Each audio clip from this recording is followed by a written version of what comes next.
Hey, welcome back to Fight For It. As always, I introduce my wife Julie to you, and we're here with a bunch of friends.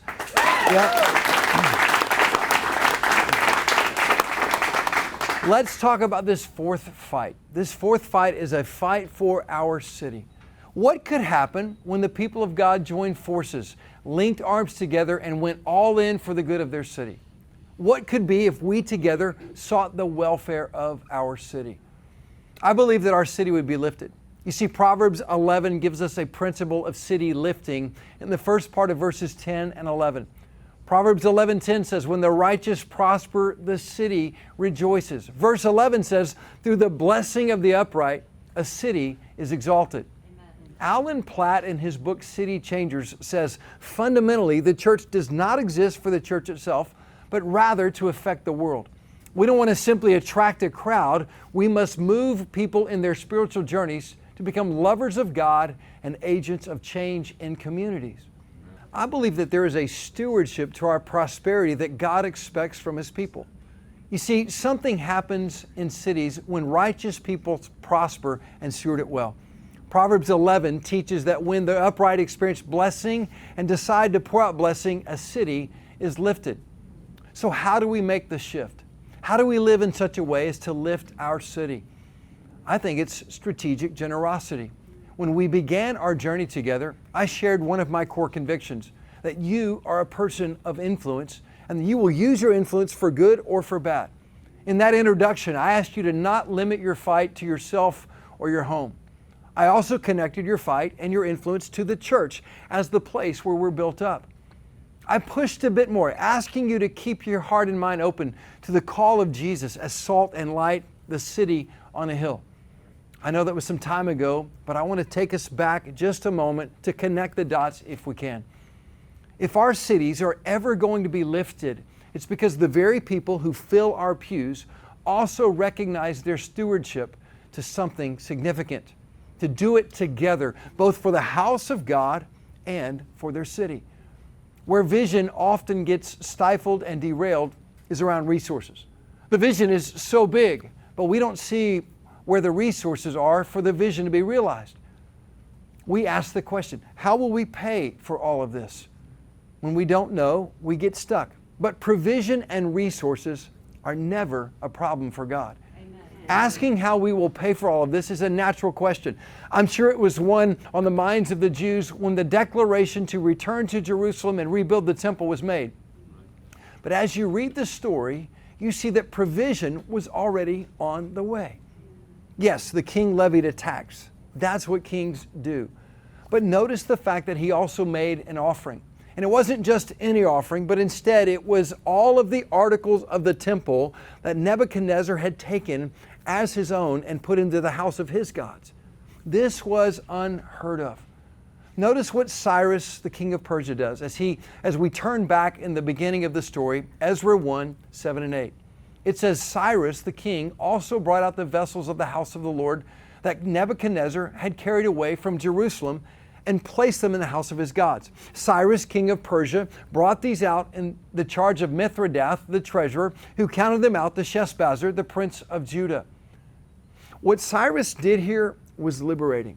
In returning the articles of the temple, he was declaring liberty for the Jews. But also notice the idea of the free will offering. It's found in Ezra 1:4. Verse 4 says, and let each survivor in whatever place he sojourns be assisted by the men of his place with silver and gold, with goods and with beasts, besides freewill offerings for the house of God that is in Jerusalem. You see, when the people of God gather their resources for the glory of God, the collective impact is exponential. Amen. Cyrus, at a minimum, is instructing the Jews to join in and give of their resources, of both goods and beasts, for the glory of God, as Cyrus knew that the people needed to be involved in this great work. But what is interesting in this text is that we see a phrase that says, besides the free will offerings for the house of God.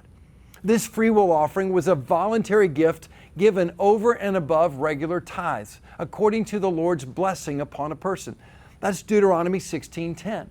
They were given freely at each of the 3 feasts each year, and all of this was about to be reinstituted. So by the time you get to Ezra chapter 3, the altar is being rebuilt. The Feast of Booths, one of those feasts, is being celebrated. And the free will offerings are sacrificed. But what we must see and teach is this. We're not to come to the worship of God empty-handed. Instead, we're to give according to our ability. Deuteronomy 16b and 17 says, "They shall not appear before the Lord empty-handed. Every man shall give as he is able, according to the blessing of the Lord your God that He has given you." God prescribed this sacrificial system to Israel so as a nation she would know that everything she possessed came from the hand of God. Her redemption, her freedom, her land, and her ability to produce wealth. As you track this story from the opening paragraphs of Ezra through the end of Nehemiah, you see provision. Here, Cyrus challenged the Jews to freely join their brothers and sisters and make provision for them as they return to Jerusalem. Quite often, it's through the corporate gathering of the people of God that provision comes. You see, generous, committed people can accomplish the unthinkable. When Nehemiah was gripped with the vision to go to Jerusalem and rebuild her walls, I doubt he thought that this project could be completed in 52 days. But he had a willing people who navigated adversity, followed his lead, and were steadfast to the end. They availed themselves and accomplished something that hadn't been done for a couple of generations. Have you made yourself available to God lately? It's interesting to note that not everyone will give themselves to what God is doing. When the wall was being rebuilt, it says in Nehemiah 3, verse 5, "And next to them the Tekoites repaired, but their nobles would not stoop to serve their Lord." How often is God simply looking for our availability? How many times this past week did God want to do something through you to lift another, a coworker, a family member, a fellow church member, or a stranger at the grocery store?